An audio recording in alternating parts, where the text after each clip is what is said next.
ಮಕ್ಕಳ ನಿನ್ನೆ ನಾವು ಸಸ್ಯ ಅಂಗಾಂಶಗಳ ಅಡಿಯಲ್ಲಿ ವರ್ಧನ ಅಂಗಾಂಶದ ಬಗ್ಗೆ ನಾವು ತಿಳ್ಕೊಂಡ್ವಿ.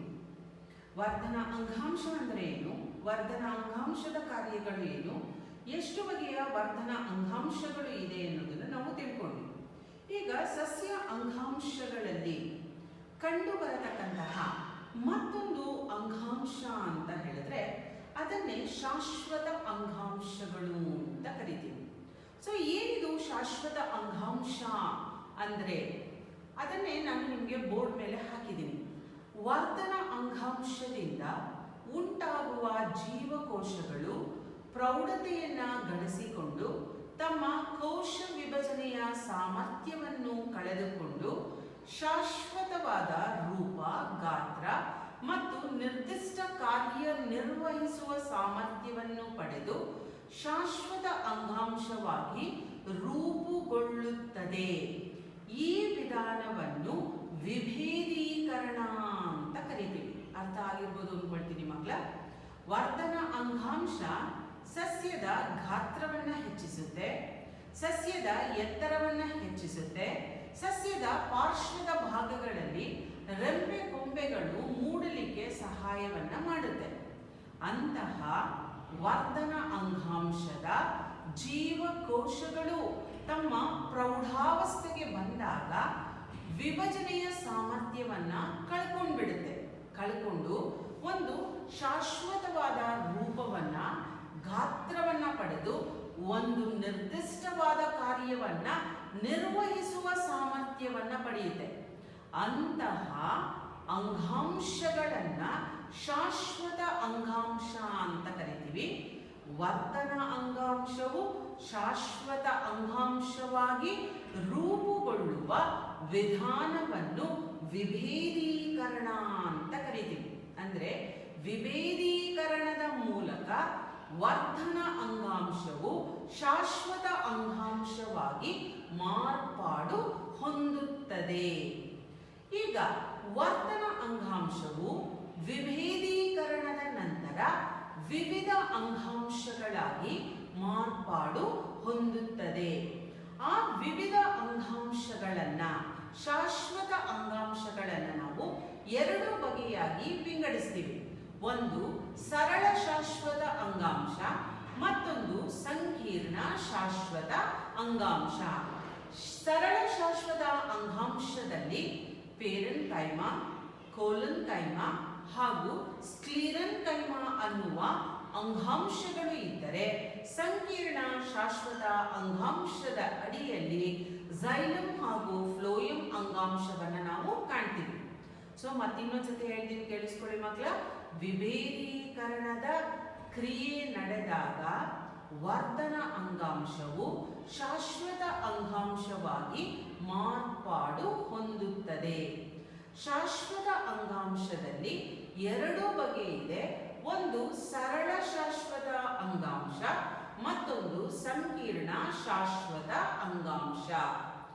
ಏನು ಸರಳ ಶಾಶ್ವತ ಅಂಗಾಂಶ ಅಂದ್ರೆ ಜೀವಕೋಶಗಳು ಒಂದೇ ರೀತಿಯಾಗಿ ಇರುತ್ತೆ, ಒಂದು ನಿರ್ದಿಷ್ಟವಾದ ಕಾರ್ಯವನ್ನ ಮಾತ್ರ ಏನ್ ಮಾಡುತ್ತೆ, ನಿರ್ವಹಿಸುತ್ತೆ. ಆದರೆ ಸಂಕೀರ್ಣ ಶಾಶ್ವತ ಅಂಗಾಂಶದಲ್ಲಿ ಜೀವಕೋಶಗಳು ಬೇರೆ ಬೇರೆಯಾಗಿ ಇರುತ್ತೆ, ಬೇರೆ ಬೇರೆಯಾದ ಕಾರ್ಯಗಳನ್ನ ಏನ್ ಮಾಡುತ್ತೆ, ನಿರ್ವಹಿಸುತ್ತೆ. ಸೊ ಸರಳ ಶಾಶ್ವತ ಅಂಗಾಂಶ ಮೂರು ರೀತಿಯಾಗಿ ಇದೆ. ಒಂದು ಪೇರೆನ್ ಕೈಮಾ, ಕೋಲನ್ ಕೈಮಾ ಹಾಗೂ ಸ್ಕ್ಲೀರನ್ ಕೈಮಾ. ಸಂಕೀರ್ಣ ಶಾಶ್ವತ ಅಂಗಾಂಶವು ಎರಡು ಬಗೆಯಾಗಿ ಇದೆ. ಒಂದು ಝೈಲಮ್, ಮತ್ತೊಂದು ಫ್ಲೋಯಂ. ಈಗ ನಾವು ಸರಳ ಶಾಶ್ವತ ಅಂಗಾಂಶದ ಅಡಿಯಲ್ಲಿ ಬರುವ ಪೇರೆನ್ ಕೈಮಾ ಅಂಗಾಂಶವನ್ನು ನಾವು ಮುಖ್ಯವಾಗಿ ಈಗ ಕಲಿಯೋಣ. ಪೇರೆನ್ ಕೈಮಾ ಅಂಗಾಂಶ ಮಕ್ಕಳೇ, ಈಗ ನೀವು ಇದನ್ನ ನೋಡಿ, ಬೋರ್ಡನ್ನು ನೋಡಿ, ಯಾವ ರೀತಿಯಾಗಿ ನೀವು ಒಂದು ಸಸ್ಯದ ಕಾಂಡವನ್ನ ತೆಳುವಾಗಿ ಕತ್ತರಿಸ್ಬಿಟ್ಟು ಅದನ್ನ ಗಾಜಿನ ಒಂದು ಸ್ಲೈಡಲ್ಲಿ ಇಟ್ಬಿಟ್ಟು ಅದರ ಮೇಲೆ ನಾವು ಗ್ಲಿಸರಿನ್ ಅನ್ನ ಹಾಕ್ಬಿಟ್ಟು ಸೂಕ್ಷ್ಮ ದರ್ಶಕದ ಅಡಿಯಲ್ಲಿ ಅದನ್ನ ವೀಕ್ಷಣೆಯನ್ನ ಮಾಡ್ತಾ ಇದ್ದೀವಿ. ನೋಡಿ ಮಕ್ಕಳಲ್ಲಿ ಕಾಂಡದ ತೆಳುವಾದ ಭಾಗವನ್ನ ಕತ್ತರಿಸಿ ಅದನ್ನ ನಾವು ಗಾಜಿನ ಒಂದು ಸ್ಲೈಡ್ ಮೇಲೆ ಹಾಕಿ ನಾವು ನೋಡಿದಾಗ ನಮಗೆ ಇಲ್ಲಿ ಒಂದು ಜೀವಕೋಶಗಳ ಸಮೂಹ ಕಾಣಿಸ್ತಾ ಇದೆ. ಇದನ್ನೇ ನಾವೇನಂತ ಕರಿತೀವಿ ಅಂದರೆ ಪೇರೆನ್ಕೈಮಾ ಅಂತ ಕರಿತೀವಿ. ನೋಡಿ, ಎಪಿಡರ್ಮಿಸ್ನ ಭಾಗವನ್ನು ನಾವು ತೋರಿಸ್ತಾ ಇದ್ದೀವಿ. ವೃತ್ತಾಕಾರದಲ್ಲಿ ಇರತಕ್ಕಂತಹ ಅನೇಕ ಜೀವಕೋಶಗಳನ್ನು ನಾವು ಕಾಣ್ತಾ ಇದ್ದೀವಿ. ಕಾರ್ಟೆಕ್ಸ್ ಅಂತ ಭಾಗವನ್ನು ಗುರುತಿಸ್ತಾ ಇದ್ದೀವಿ. ನಾಳಕೂರ್ಚಗಳು, ತಿರುಳು, ಇವೆಲ್ಲವನ್ನ ನಾವು ಏನು ಮಾಡ್ತಾ ಇದ್ದೀವಿ, ತೋರಿಸ್ತಾ ಇದ್ದೀವಿ. ಸೊ ಏನಿದು ಅಂತ ಹೇಳಿದ್ರೆ, ನಿಮಗೇನು ನಾವು ಚಿತ್ರವನ್ನು ನಾನು ತೋರಿಸ್ತಾ ಇದ್ದೀನಿ, ಇದು ಪೇರೆನ್ಕೈಮಾ ಜೀವಕೋಶಗಳನ್ನು ತೋರಿಸತಕ್ಕಂತಹ ಒಂದು ಚಿತ್ರ ಆಗಿದೆ. ಪೇರೆನ್ಕೈಮಾ ಅನ್ನೋದು ಒಂದು ಶಾಶ್ವತ ಅಂಗಾಂಶ. ಇದು ತೆಳುವಾದ ಕೋಶ ಭಿತ್ತಿಯನ್ನು ಹೊಂದಿರುವ ಅಸಂಖ್ಯಾತ ಜೀವಕೋಶಗಳಿಂದ ಮಾಡಲ್ಪಟ್ಟಿದೆ. ಈ ಎಲ್ಲ ಜೀವಕೋಶಗಳು ಜೀವಂತ ಜೀವಕೋಶಗಳಾಗಿದೆ. ಯಾವಾಗ ಒಂದು ಜೀವಕೋಶ ಮತ್ತೊಂದು ಜೀವಕೋಶದೊಂದಿಗೆ ಒಟ್ಟಾಗಿ ಸೇರುತ್ತೆ, ಈ ಅಂಗಾಂಶದ ಜೀವಕೋಶಗಳ ಮಧ್ಯದಲ್ಲಿ ಸಡಿಲವಾದ ಜೋಡಣೆ ಇರೋದ್ರಿಂದ ಕೋಶಗಳ ಮಧ್ಯದಲ್ಲಿ ದೊಡ್ಡದಾದ ಕುಹರವನ್ನ ಕಾಣ್ತೀವಿ. ನೋಡಿ, ಅಲ್ಲಿ ಆರೋ ಮಾರ್ಕ್ ಅನ್ನ ತೋರಿಸ್ತಾ ಇದ್ದೀನಿ, ತೆಳುವಾದ ಕೋಶ ಭಿತ್ತಿಯನ್ನ ತೋರಿಸ್ತಾ ಇದ್ದೀನಿ. ಎರಡು ಕೋಶಗಳ ನಡುವೆ ಏನು ಅಂತರ ಕೋಶಾವಕಾಶ ಇರುತ್ತೆ, ಅದನ್ನೇ ನಾವೇನಂತ ಕರೆಯೋದು ಅಂದ್ರೆ ದೊಡ್ಡದಾದಂತಹ ಖಾಲಿಯಾದ ಜಾಗಗಳು. ಇನ್ನೊಂದ್ಸತಿ ಹೇಳ್ತೀನಿ ನೋಡಿ ಮಕ್ಕಳ, ಪೇರೆನ್ಕೈಮಾ ಅನ್ನೋದು ಒಂದು ವಿಧವಾದ ಸರಳ ಶಾಶ್ವತ ಅಂಗಾಂಶ. ಇದು ತೆಳುವಾದ ಕೋಶಭಿತ್ತಿಯನ್ನು ಹೊಂದಿರುವ ಜೀವಂತ ಜೀವಕೋಶಗಳಿಂದ ಮಾಡಲ್ಪಟ್ಟಿದೆ. ಈ ಅಂಗಾಂಶದ ಜೀವಕೋಶಗಳು ಸಾಮಾನ್ಯವಾಗಿ ಸಡಿಲವಾದ ಜೋಡಣೆಯನ್ನ ಹೊಂದಿರುವುದರಿಂದ ಕೋಶಗಳ ನಡುವೆ ದೊಡ್ಡದಾದ ಖಾಲಿಯ ಜಾಗ ಅಥವಾ ಅಂತರ ಕೋಶಾವಕಾಶಗಳು ಕಂಡುಬರುತ್ತದೆ. ಹಾಗಾದರೆ ಈ ಪೇರೆನ್ಕೈಮಾ ಅಂಗಾಂಶ ಯಾವ ಕಾರ್ಯವನ್ನು ನೆರವೇರಿಸುತ್ತದೆ ಅಂದರೆ, ಈ ಅಂಗಾಂಶ ಸಸ್ಯಗಳಿಗೆ ಆಧಾರವನ್ನು ಒದಗಿಸುತ್ತದೆ ಹಾಗೂ ಇದು ಮುಖ್ಯವಾಗಿ ಏನು ಮಾಡುತ್ತೆ ಅಂದರೆ ಆಹಾರ ಸಂಗ್ರಹಿಸುವುದರ ಜೊತೆಯಲ್ಲಿ ಆಧಾರವನ್ನು ಕೂಡ ಏನು ಮಾಡುತ್ತೆ, ಕೊಡುತ್ತೆ. ಇಲ್ಲಿ ಮತ್ತೊಂದು ಸತಿ ಅದನ್ನೇ ಇಲ್ಲಿ ನಾನು ಏನು ರಿಪೀಟನ್ನು ಮಾಡಿದ್ದೀನಿ ಅದನ್ನೇ ಇಲ್ಲಿ ಮತ್ತೊಂದು ಸತಿ ಬೋರ್ಡಿನ ಮೇಲೆ ಹೇಳ್ತಾ ಇದ್ದೀನಿ. ಸಾಪೇಕ್ಷವಾಗಿ ಯಾವುದೇ ವಿಶೇಷ ಇಲ್ಲದ ಜೀವಂತ ಜೀವಕೋಶಗಳು. ಪೇರೆನ್ಕೈಮಾ ಜೀವಕೋಶಗಳ ಕಾರ್ಯಗಳು ಏನೇನು ಅಂದರೆ, ಸಸ್ಯದ ಮೃದು ಭಾಗಗಳಿಗೆ ಆಧಾರವನ್ನ ಒದಗಿಸುವುದು, ಆಹಾರವನ್ನ ಸಂಗ್ರಹಿಸುವುದು. ನೆನಪಲ್ಲಿ ಇಟ್ಕೋಬೇಕು. ನೋಡಿ ಮಕ್ಕಳ, ಇಲ್ಲಿ ಚಿತ್ರದಲ್ಲಿ ನಾವು ತೋರಿಸ್ತಾ ಇದ್ದೀವಿ ಯಾವ ರೀತಿಯಾಗಿ ಜೀವಕೋಶಗಳು ನಿಮಗೆ ಒಂದು ಸಸ್ಯದಲ್ಲಿ ಕಂಡು ಬರುತ್ತೆ ಅಂತ. ಈಗ ನಾನು ನಿಮಗೆ ತೋರಿಸತಕ್ಕಂತಹ ತೋರಿಸ್ತಾ ಇದ್ದಂತಹ ಮತ್ತೊಂದು ಮುಖ್ಯವಾದಂತಹ ಅಂಗಾಂಶದ ಬಗ್ಗೆ ನಾನು ಮಾತಾಡಬೇಕು ಅಂತ ಹೇಳಿದ್ರೆ ಅದನ್ನೇ ನಾವೇನಂತ ಕರಿತೀವಿ ಅಂದರೆ ಕೋಲನ್ಕೈಮಾ. ಈ ಕೋಲನ್ಕೈಮಾದ ಬಗ್ಗೆ ಮಾತಾಡೋದಕ್ಕಿಂತ ಮುಂಚಿತವಾಗಿ ಪ್ಯಾರೆನ್ಕೈಮಾ ಅಂಗಾಂಶದ ಬಗ್ಗೆ ಮತ್ತಷ್ಟು ಮಾಹಿತಿಯನ್ನ ನಾನು ನಿಮಗೆ ಕೊಡಬೇಕಾಗುತ್ತೆ. ಏನು ಮತ್ತಷ್ಟು ಮಾಹಿತಿಯನ್ನ ಪ್ಯಾರೆನ್ಕೈಮಾ ಅಂಗಾಂಶದ ಬಗ್ಗೆ ನಾನು ಕೊಡಬೇಕು ಅಂತ ಹೇಳಿದ್ರೆ, ಪ್ಯಾರೆನ್ಕೈಮಾ ಅಂಗಾಂಶ ಸಸ್ಯಗಳಿಗೆ ಆಧಾರವನ್ನ ಒದಗಿಸುತ್ತದೆ, ಆಹಾರ ಸಂಗ್ರಹಿಸುತ್ತದೆ. ಕೆಲವು ಬಾರಿ ಪ್ಯಾರೆನ್ಕೈಮಾ ಅಂಗಾಂಶದಲ್ಲಿ ಕ್ಲೋರೋಫಿಲ್ ಇರುತ್ತೆ ಅಥವಾ ಪತ್ರಹರಿತು ಇರುತ್ತೆ. ಹಾಗಾಗಿ ಇದು ಸಸ್ಯಗಳು ನಡೆಸುವ ದ್ಯುತಿಸಂಶ್ಲೇಷಣಾ ಕ್ರಿಯೆಯಲ್ಲಿ ಪಾಲ್ಗೊಳ್ಳುತ್ತೆ.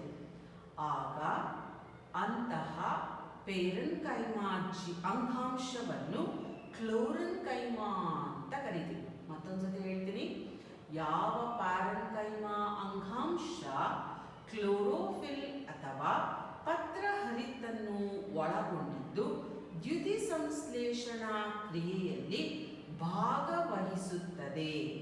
ಆಗ ಅದನ್ನು ಕ್ಲೋರನ್ ಕೈಮಾ ಅಂತ ಕರಿತೀವಿ. ಮತ್ತೊಂದು ವಿಶೇಷತೆಯನ್ನು ಕೂಡ ನಾವು ಕಾಣ್ತೀವಿ. ನಾವು ಅನೇಕ ಬಾರಿ ಕೆರೆಗಳ ಮೇಲೆ ಸಸ್ಯಗಳು ತೇಲ್ತಾ ಇರೋದನ್ನ ನಾವು ಕಾಣ್ತೀವಿ. ಅಂತಹ ನೀರಿನ ಮೇಲೆ ಬೆಳೆಯುವ ಸಸ್ಯಗಳನ್ನ ಜಲಸಸ್ಯಗಳು ಅಂತ ಕರಿತೀವಿ. ಅದು ಹೇಗೆ ನೀರಿನ ಮೇಲೆ ಈ ಸಸ್ಯಗಳು ತೇಲುತ್ತೆ ಅಂತ ಹೇಳಿದ್ರೆ ಅದಕ್ಕೆ ಕಾರಣವಾದ ಅಂಗಾಂಶನೇ ಯಾವುದು ಅಂದರೆ ಪೇರೆನ್ಕೈಮ ಅಂಗಾಂಶ. ಜಲಸಸ್ಯಗಳಲ್ಲಿ ಪೇರೆನ್ಕೈಮ ಅಂಗಾಂಶದಲ್ಲಿ ದೊಡ್ಡದಾದ ಗಾಳಿಯ ಚೀಲಗಳು ಇದ್ದು ತೇಲಲು ಸಹಾಯವಾಗುವಂತಹ ಸಂಪ್ಲವನ ಶಕ್ತಿಯನ್ನು ಇದು ಕೊಡುತ್ತದೆ. ಇಂತಹ ಪೇರೆನ್ಕೈಮಾವನ್ನು ಏರೆನ್ಕೈಮಾ ಅಂತ ಕೂಡ ನಾವೇನ್ ಮಾಡ್ತೀವಿ ಕರಿತೀವಿ. ಮತ್ತೊಂದ್ಸತಿ ಹೇಳ್ತೀನಿ ನೋಡಿ ಮಕ್ಕಳ. ಜಲಸಸ್ಯಗಳ ಪೇರೆನ್ಕೈಮಾದಲ್ಲಿ ದೊಡ್ಡ ಗಾಳಿಯ ಚೀಲಗಳು ಇದ್ದು ಸಸ್ಯಗಳು ತೇಲಲು ಸಹಾಯಕವಾಗುವ ಸಂಪ್ಲವನ ಶಕ್ತಿಯನ್ನು ಒದಗಿಸಿಕೊಡುತ್ತದೆ. ಇಂತಹ ಪೇರೆನ್ಕೈಮಾವನ್ನು ಏರೆನ್ಕೈಮಾ ಎಂದು ಕರೆಯುತ್ತೇವೆ. ಹಾಗಾಗಿ ಪೇರೆನ್ಕೈಮಾ ಅಂಗಾಂಶ ಕೇವಲ ಆಧಾರವನ್ನು ಒದಗಿಸೋದು ಅಲ್ದಿರ, ಆಹಾರವನ್ನ ಸಂಗ್ರಹಿಸೋದು ಅಲ್ದಿರ, ದ್ಯುತಿಸಂಶ್ಲೇಷಣ ಕ್ರಿಯೆಯಲ್ಲೂ ಪಾಲ್ಗೊಳ್ಳುತ್ತೆ. ಅದಲ್ಲದಿರ ಕೂಡ ಒಂದು ಸಸ್ಯ ತೇಲಲಿಕ್ಕೆ ಸಹಾಯವನ್ನ ಮಾಡುತ್ತೆ. ಕಾಂಡ ಅಥವಾ ಬೇರುಗಳಲ್ಲಿ ಕಂಡು ಬಂದಾಗ ಪೋಷಕಾಂಶಗಳನ್ನ ಮತ್ತು ನೀರನ್ನು ಸಹ ಇದು ಸಂಗ್ರಹಿಸುತ್ತದೆ. ಸೊ ಈಗ ನಾವು ಪೇರೆನ್ಕೈಮಾ ಅಂಗಾಂಶದ ಬಗ್ಗೆ ನಾವು ತಿಳ್ಕೊಂಡ್ವಿ. ಎರಡನೆಯ ಸರಳ ಶಾಶ್ವತ ಅಂಗಾಂಶವನ್ನೇ ನಾವೇನಂತ ಕರಿತೀವಿ ಅಂದರೆ ಕ್ಲೋರೆನ್ಕೈಮಾ ಅಂತ ಕರಿತೀವಿ.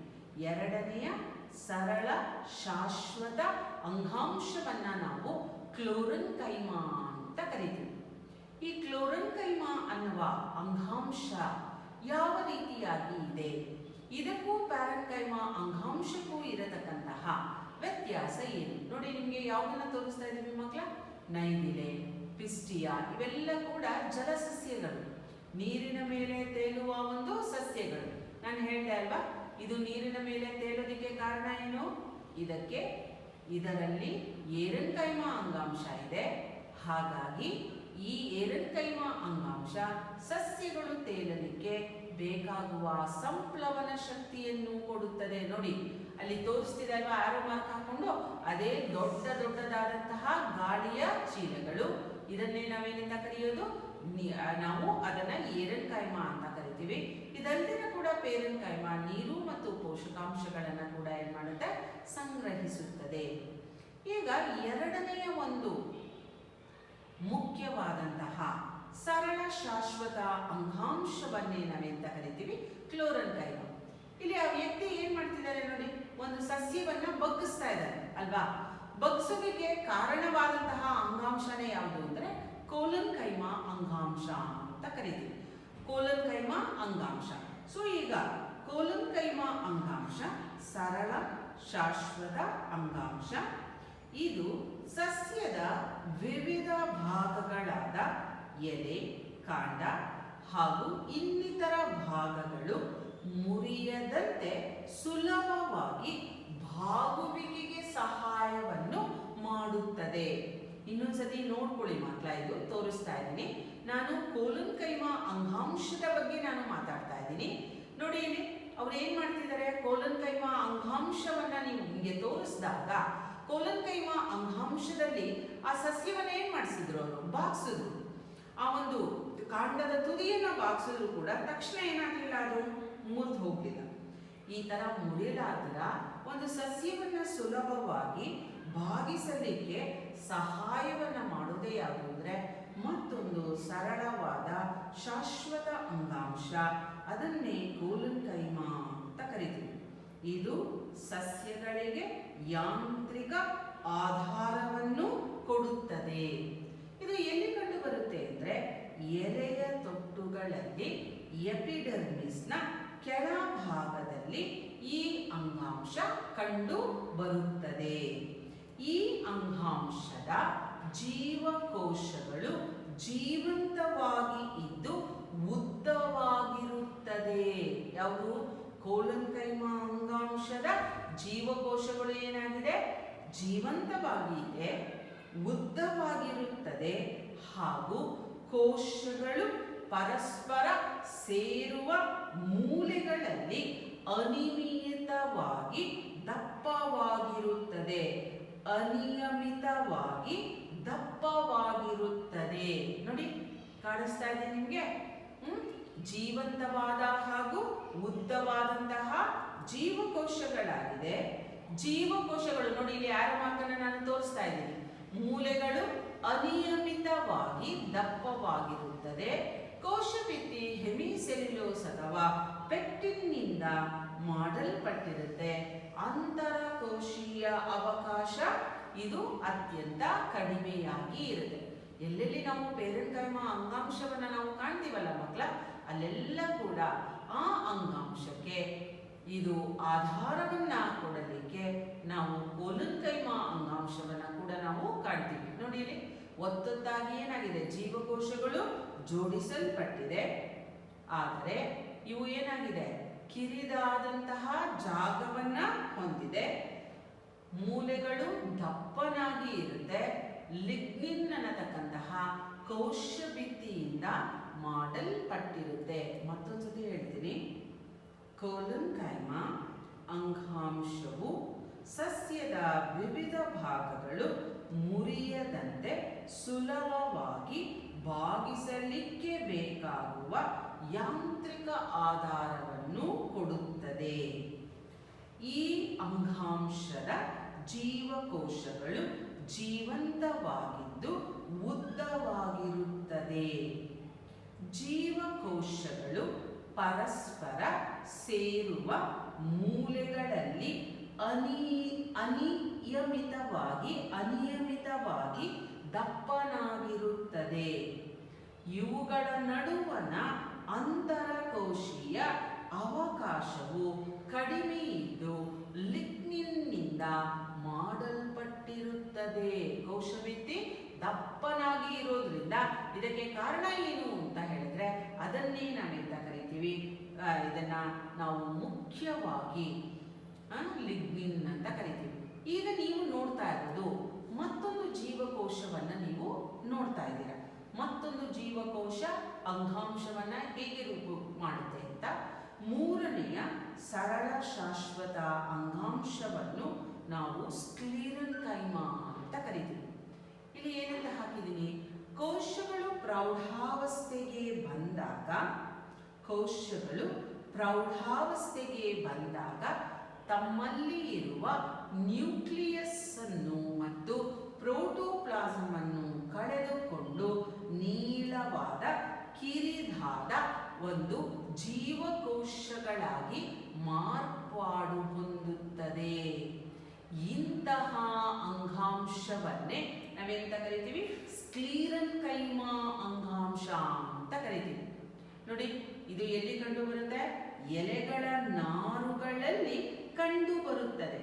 ಇದೊಂದು ನಿರ್ಜೀವ ಜೀವಕೋಶಗಳಿಂದ ಮಾಡಲ್ಪಟ್ಟಿರುವ ಅಂಗಾಂಶವಾಗಿದ್ದು ಈ ಜೀವಕೋಶಗಳು ನೀಳವಾಗಿ ಇದ್ದು ಕಿರಿದಾಗಿದ್ದು ಕೋಶಭಿತ್ತಿಯು ಲಿಗ್ನಿನ್ ಎಂಬ ವಸ್ತುವಿನಿಂದ ಮಾಡಲ್ಪಟ್ಟಿರುತ್ತೆ. ಮಿಸ್, ಯಾಕೆ ಇಲ್ಲಿ ನೀವು ತೆಂಗಿನಕಾಯಿಯನ್ನ, ಅಕ್ರೋಟನ್ನ, ಬಾದಾಮಿಯನ್ನ ನಾವು ತೋರಿಸ್ತಾ ಇದ್ದೀವಿ ಅಂದ್ರೆ ಮೇಲ್ಭಾಗದ ಒಂದು ಏನು ನೀವು ಚಿಪ್ಪು ಅಂತ ಹೇಳ್ತೀರಾ, ಅದರ ಹಣ್ಣಿನ ಕವಚ ಅಂತ ಹೇಳ್ತೀರಾ, ಇವೆಲ್ಲವೂ ಕೂಡ ಮಾಡಲ್ಪಟ್ಟಿರೋದು ಯಾವುದರಿಂದ ಅಂತ ಹೇಳಿದ್ರೆ ಅದನ್ನೇ ನಾವು ಸರಳ ಶಾಶ್ವತ ಅಂಗಾಂಶವಾದಂತಹ ಕೋಲನ್ಕೈಮಾ ಅಂಗಾಂಶದಿಂದ ಸ್ಕ್ಲಿರನ್ಕೈಮಾ ಅಂಗಾಂಶ ಇದು ಅಂತ ಹೇಳ್ತೀವಿ. ಸೊ ತೆಂಗಿನ ಚಿಪ್ಪಿನಲ್ಲಿ ನಿಮಗೆ ಸ್ಕ್ಲಿರನ್ಕೈಮಾ ಅಂಗಾಂಶ ಕಂಡು ಬರುತ್ತೆ, ಅಕ್ರೋಟ್ನಲ್ಲಿ ಕಂಡು ಬರುತ್ತೆ, ಬಾದಾಮಿಯಲ್ಲೂ ಕೂಡ ನಾವು ಈ ಒಂದು ಅಂಗಾಂಶವನ್ನು ನಾವೇನ್ ಮಾಡ್ತೀವಿ ಕಾಣ್ತೀವಿ. ಇದನ್ನೇ ನಾವೆಂತ ಕರೆಯೋದು ಸ್ಕ್ಲೀರನ್ ಕೈಮಾ ಅಂಗಾಂಶ ಅಂತ ಕರಿತೀವಿ. ನೋಡಿ, ಸ್ಕ್ಲೀರನ್ ಕೈಮಾ ಅಂಗಾಂಶದ ಬಗ್ಗೆ ನಿಮಗೆ ಕೆಲವೊಂದು ಮಾಹಿತಿ ಎಲ್ಲಿ ಕಂಡು ಬರುತ್ತೆ ಮಕ್ಕಳ? ಅದು ತೆಂಗಿನ ನಾರಿನಲ್ಲಿ ಕಂಡು ಬರುತ್ತೆ. ಇದನ್ನೇ ಸ್ಕ್ಲೀರನ್ ಕೈಮಾ ನಾರುಗಳು ಅಂತೀವಿ. ಈ ಒಂದು ಚಿಪ್ ಅನ್ನ ನಾವೆಂತ ಕರಿತೀವಿ? ಸ್ಕ್ಲೆರಾಯ್ಡ್ಗಳು ಅಂತ ಕರಿತೀವಿ. ಇದು ಕೂಡ ಮುಖ್ಯವಾಗಿ ಏನ್ ಮಾಡುತ್ತೆ ಅಂದ್ರೆ ಮಕ್ಕಳ, ಇದು ಹೆಚ್ಚಾಗಿ ಕಾಯಿಗಳ ಕವಚಗಳಲ್ಲಿ, ಬೀಜಗಳ ಕವಚಗಳಲ್ಲಿ ಕಂಡು ಬರೋದ್ರಿಂದ ಸಸ್ಯಗಳಿಗೆ ಬೇಕಾಗುವ ದೃಢತೆಯನ್ನ ಏನ್ ಮಾಡುತ್ತೆ? ಕೊಡುತ್ತೆ. ನೋಡಿ, ಇಲ್ಲಿ ಯೋಚಿಸಿ ಉತ್ತರಿಸಿ ಅಂತ ಕೇಳ್ತಾ ಇದೆ. 3 ಬಗೆಯ ಸರಳ ಶಾಶ್ವತ ಅಂಗಾಂಶಗಳು ಯಾವ್ಯಾವುದು? ಪೇರನ್ ಕೈಮಾ, ಸ್ಕ್ಲೀರನ್ ಕೈಮಾ ಹಾಗೂ ಕೋಲನ್ ಕೈಮಾ.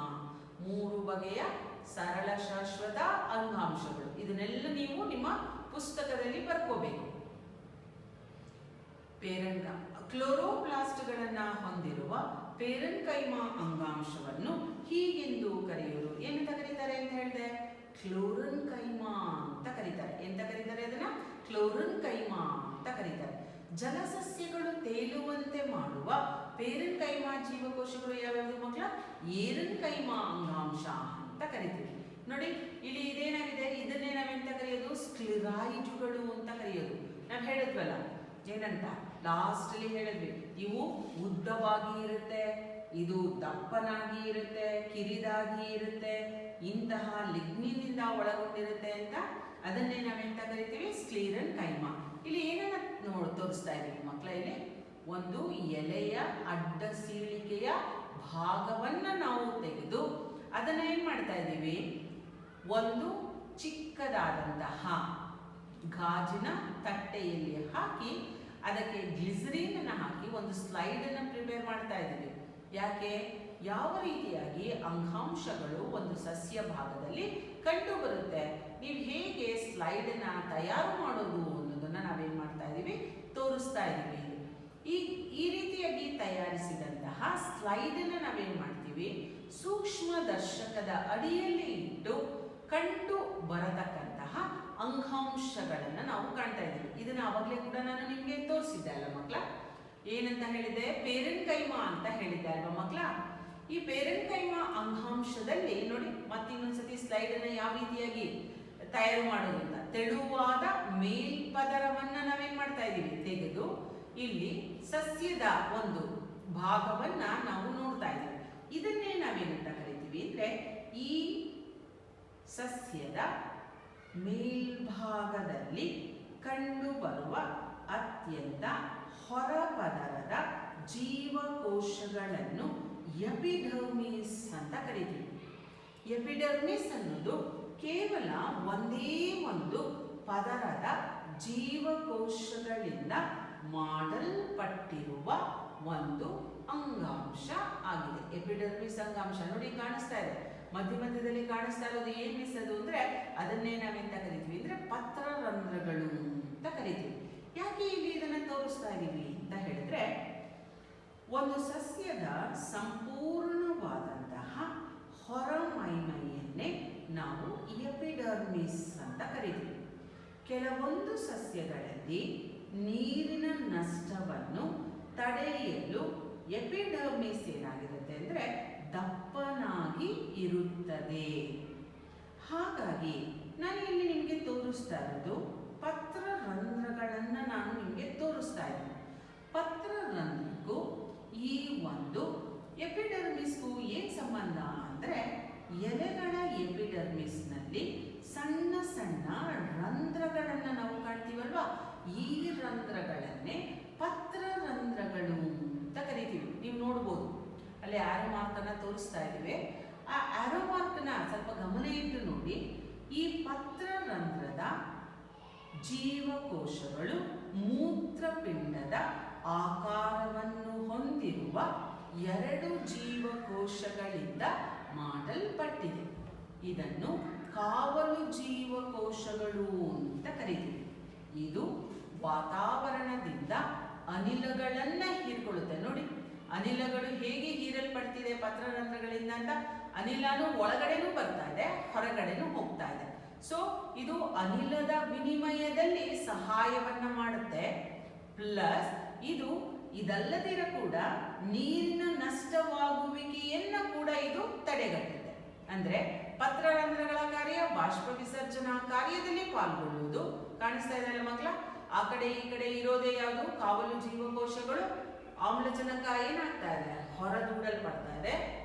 ಹಾಗೆ ಇಂಗಾಲದ ಡೈಆಕ್ಸೈಡ್ ಕೂಡ ಏನ್ ಮಾಡುತ್ತೆ? ಒಳಗಡೆ ಬರುತ್ತೆ. ಸೊ ಬೇರುಗಳಿಂದ ನೀರು ಮತ್ತು ಲವಣಾಂಶಗಳನ್ನ ಹೀರಿಕೊಂಡು ಸಸ್ಯದ ಮೇಲ್ಭಾಗಕ್ಕೆ ಸಾಗಿಸುವಲ್ಲಿ ಎಪಿಡರ್ಮಿಸ್ ಏನ್ ಮಾಡುತ್ತೆ? ಸಹಾಯವನ್ನ ಮಾಡುತ್ತೆ. ಪತ್ರರಂಧ್ರಗಳು ಅನಿಲ ವಿನಿಮಯದಲ್ಲಿ ಬಾಷ್ಪ ವಿಸರ್ಜನೆಯಲ್ಲಿ ಇದು ಸಹಾಯವನ್ನ ಮಾಡುತ್ತದೆ. ಹಾಗಾಗಿ ಎಪಿಡರ್ಮಿಲ್ ಜೀವಕೋಶಗಳು ಉದ್ದನೆಯ ಕೂದಲಿನಂತಹ ರಚನೆಗಳನ್ನ ಹೊಂದಿದ್ದು ನೀರನ್ನ ಹೀರುವ ಮೇಲ್ಮೈನ ಅವಕಾಶವನ್ನ ಕೂಡ ಹೆಚ್ಚಿಸುತ್ತದೆ. ಅದನ್ನೇ ತೋರಿಸಿದ್ದೀವಿ ಇವಾಗ. ಇವೆಲ್ಲವೂ ಕೂಡ ಎಪಿಡರ್ಮಲ್ನ ಜೀವಕೋಶಗಳು. ಇಲ್ಲಿ ನೋಡ್ತಾ ಇದ್ದೀರಾ ಏನ್ ಮಿಸ್ ಇದು? ಯಾಕೆ ಪಾಪಾಸು ಕಳ್ಳಿಯ ಒಂದು ಚಿತ್ರವನ್ನ ತೋರಿಸ್ತಾ ಇದ್ದೀರಾ ಅಂತ ಹೇಳಿದ್ರೆ, ಅಲ್ಲಿ ಒಂದು ಹೆಸರನ್ನ ಕೊಟ್ಟೆ. ಏನಂತ? ಮೇಣದಂತಹ ಪದರ. ಇದನ್ನೇ ನಾವೆಂತ ಕರಿತೀವಿ? ಕ್ಯೂಟಿನ್ ಅಂತ ಕರಿತೀವಿ. ಮರುಭೂಮಿ ಸಸ್ಯಗಳ ಎಪಿಡರ್ಮಿಸ್ನ ಹೊರಪದರವು ನೀರನ್ನು ಪ್ರತಿರೋಧಿಸುವ ಗುಣವನ್ನ ಹೊಂದಿರುವ ರಾಸಾಯನಿಕ ವಸ್ತುವನ್ನು ಒಳಗೊಂಡಿದೆ. ಮತ್ತೊಂದ್ಸತಿ ಹೇಳ್ತೀನಿ ನೋಡಿ. ಮರುಭೂಮಿ ಸಸ್ಯಗಳಲ್ಲಿನ ಎಪಿಡರ್ಮಿಸ್ನ ಪದರವು ನೀರನ್ನು ಪ್ರತಿರೋಧಿಸುವ ಗುಣವನ್ನು ಹೊಂದಿರುವ ರಾಸಾಯನಿಕ ವಸ್ತುವನ್ನು ಹೊಂದಿದೆ. ಇದನ್ನೇ ನಾವೆಂತ ಕರಿತೀವಿ? ಕ್ಯೂಟಿನ್ ಅಂತ ಕರಿತೀವಿ. ಇದು ದಪ್ಪನಾದಂತಹ ಮೇಣದ ಪದರವನ್ನು ಹೊಂದಿದೆ. ಹಾಗಾದ್ರೆ ಯಾಕಿದು ಕೇವಲ ಮರುಭೂಮಿ ಸಸ್ಯಗಳಲ್ಲಿ ಮಾತ್ರ ಕಂಡು ಬರುತ್ತೆ ಅಂತ ಹೇಳಿದ್ರೆ ಮಕ್ಕಳ, ನಿಮ್ಗೆಲ್ಲ ಗೊತ್ತಿದೆ ಮರುಭೂಮಿಯಲ್ಲಿ ನೀರಿನ ಪ್ರಮಾಣ ಕಮ್ಮಿ. ಸೊ ಸಸ್ಯಗಳು ಏನಾದರೂ ಬಾಷ್ಪ ವಿಸರ್ಜನೆಯನ್ನ ನಡೆಸಿದ್ರೆ ನೀರಷ್ಟು ಏನಾಯ್ತು? ಆವಿಯಾಗಿ ಹೊರಟೋಯ್ತು. ಮತ್ತೆ ಅದಕ್ಕೆ ನೀರು ಹೇಗೆ ಲಭ್ಯ ಆಗುತ್ತೆ?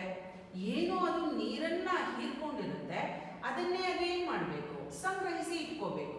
ಹಾಗಾಗಿ ಏನ್ ಮಾಡಿದೆ ಅಂದ್ರೆ, ಮರುಭೂಮಿ ಸಸ್ಯಗಳು ಇವು ಎಲೆಗಳನ್ನ ಒಳಗೊಂಡಿಲ್ಲ. ನಿಮ್ಗೆ ಏನ್ ಎಲೆಗಳು ಅಂತ ಕಾಣಿಸ್ತಾ ಇದೆಯಲ್ಲ, ಅದು ಎಲೆಗಳು ಅಲ್ಲ. ಮೇಲ್ಭಾಗದಲ್ಲಿ ಮುಳ್ಳುಗಳಾಗಿ ಕಾಣಿಸ್ತಾ ಇದೆಯಲ್ಲ, ಅದು ಎಲೆಗಳು. ಅದು ದಪ್ಪನಾದಂತಹ ಕಾಂಡ. ಯಾವುದು? ನಿಮ್ಗೆ ಎಲೆಗಳ ಆಕಾರದಲ್ಲಿ ಕಾಣಿಸ್ತಾ ಇದೆಯಲ್ಲ, ಅದು ದಪ್ಪನಾದಂತಹ ಕಾಂಡ. ಇದು ಎಲೆಗಳನ್ನ ಒಳಗೊಂಡಿಲ್ಲ.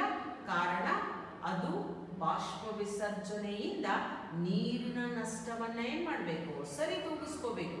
ಹಾಗಾಗಿನೇ ನಾವು ಮರುಭೂಮಿಯ ಸಸ್ಯಗಳ ಮೇಲ್ಭಾಗದಲ್ಲಿ ಮೇಣದಂತಹ ಪದರವನ್ನ ಕಾಣಲಿಕ್ಕೆ ಕಾರಣ ನೀರನ್ನ ಇದು ತನ್ನಲ್ಲಿ ತಾನು ಉಳಿಸಿಕೊಳ್ಳುವುದಕ್ಕೆ ಅಥವಾ ಬಾಷ್ಪ ವಿಸರ್ಜನೆಯನ್ನ ತಡೆಗಟ್ಟಲಿಕ್ಕೆ ಇದು ಈ ರೀತಿಯಾದಂತಹ ಮಾರ್ಪಾಡನ್ನ ಅಥವಾ ಹೊಂದಾಣಿಕೆಯನ್ನ ಮಾಡಿಕೊಂಡಿದೆ. ಸೊ ನೀರಿನ ನಷ್ಟ, ಯಾಂತ್ರಿಕ ಗಾಯ ಹಾಗೂ ಪರಾವಲಂಬಿ ಶಿಲೀಂಧ್ರಗಳ ಸೋಂಕನ್ನು ಕೂಡ ಯಾವುದು ತಡೆಗಟ್ಟುತ್ತೆ? ಕ್ಯೂಟಿನ್ ಏನ್ ಮಾಡುತ್ತೆ? ತಡೆಗಟ್ಟುತ್ತೆ. ಸೊ ಇದಷ್ಟು ಕೂಡ ಯಾವುದು ಅಂದ್ರೆ ಎಪಿಡರ್ಮಿಸ್ ಜೀವಕೋಶಗಳ ಕಾರ್ಯವನ್ನ ನಾವು ಹೇಳ್ತಾ ಇದ್ದೀವಿ. ಸೊ ಎಪಿಡರ್ಮಿಸ್ ಏನ್ ಮಾಡುತ್ತೆ? ರಕ್ಷಣೆಯನ್ನ ಕೊಡುತ್ತೆ. ಹಾಗಾಗಿ ಇದು ಮುಖ್ಯವಾಗಿ ಸಸ್ಯದ ಹೊರ ಮೇಲ್ಭಾಗದಲ್ಲಿ ಕಂಡು ಬರುತ್ತೆ. ಜೀವಕೋಶಗಳು ಚಪ್ಪಟೆಯಾಗಿ ಇರುತ್ತೆ. ಆದರೆ ಪಾರ್ಶ್ವ ಭಿತ್ತಿಗಳು ಒಳ ಭಿತ್ತಿಗಳಿಗಿಂತ ದಪ್ಪನಾಗಿ ಇರುತ್ತದೆ. ಸೊ ಇಷ್ಟನ್ನ ಕೂಡ ನಾವು ಯಾವುದರ ಬಗ್ಗೆ ನಾವು ತಿಳ್ಕೊಳ್ತಾ ಇರೋದು? ಸಸ್ಯದ ದೇಹದ ಮೇಲ್ಭಾಗದಲ್ಲಿ ಕಂಡು ಬರತಕ್ಕಂತಹ ಒಂದು ಪದ. ಇಲ್ಲೇನು ಒಂದು ಮರವನ್ನ ತೋರಿಸಿದ್ರಿ, ಒಂದು ಸಸ್ಯವನ್ನ ತೋರಿಸ್ತಾ ಇದ್ದೀರಿ ನೋಡಿ. ಅದು ಸಸ್ಯ ಏನಾಗ್ತಾ ಇದೆ? ಬೆಳೆದು ದೊಡ್ಡದಾದಂತಹ ಮರವಾಗಿ ಮಾರ್ಪಾಡು ಹೊಂದುತ್ತೆ. ಅಂದ್ರೆ ಸಸ್ಯಗಳು ಬೆಳೆದು ಪ್ರೌಢಾವಸ್ಥೆಗೆ ಬರ್ತಿದ್ದ ಹಾಗೆ ಹೊರಗಿನ ರಕ್ಷಣಾ ಅಂಗಾಂಶ ಯಾವುದು? ಎಪಿಡರ್ಮಿಸ್ ಏನಾಗುತ್ತೆ ಅಂದ್ರೆ ಅನೇಕ ಬದಲಾವಣೆಗಳಿಗೆ ಒಳಪಡುತ್ತೆ. ಸೊ ಇದನ್ನ ದ್ವಿತೀಯಕ ವರ್ಧನ ಅಂಗಾಂಶ ಅಂತ ಕರಿತೀವಿ. ಇದು ಕಾಂಡದ ಎಪಿಡರ್ಮಿಸ್ನ ಅಂಗಾಂಶವಾಗಿ ಮಾರ್ಪಾಡು ಹೊಂದಿ ಹಲವಾರು ಪದರಗಳನ್ನು ಒಳಗೊಂಡಂತಹ ದಪ್ಪನಾದ ಮರದ ತೊಗಟೆಯನ್ನು ಉಂಟು ಮಾಡುತ್ತದೆ.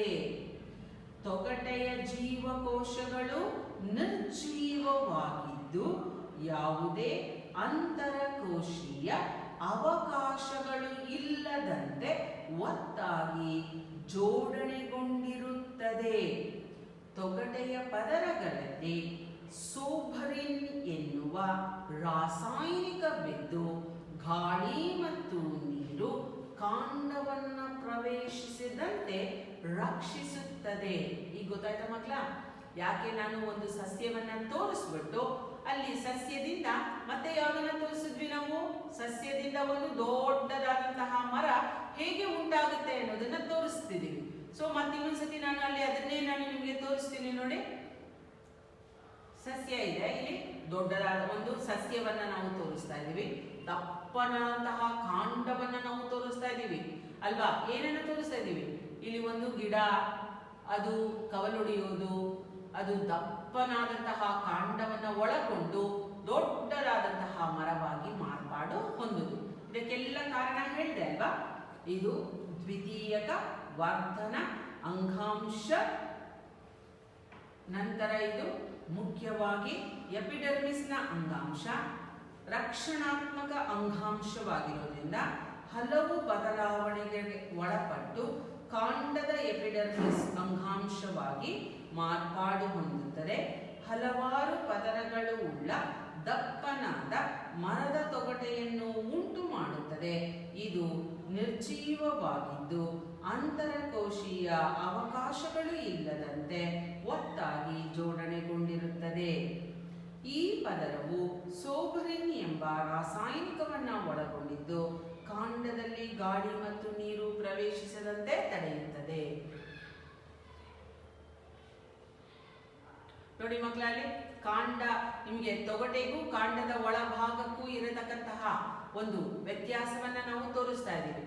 ಈ ಭಾಗ ಕೂಡ ಕೋಲನ್ ಕೈಮಾ ಅಂಗಾಂಶ, ನಿರ್ಜೀವ ಅಂಗಾಂಶ, ಅಂತರಕೋಶೀಯ ಅವಕಾಶ ಇರಲ್ಲ. ಯಾವಿದು? ಎಪಿಡರ್ಮಿಸ್ನ ಜೀವಕೋಶದ ಮೇಲ್ಭಾಗದ ತೊಗಟೆಯಲ್ಲಿ ಇರತಕ್ಕಂತಹ ಒಂದು ಭಾಗ.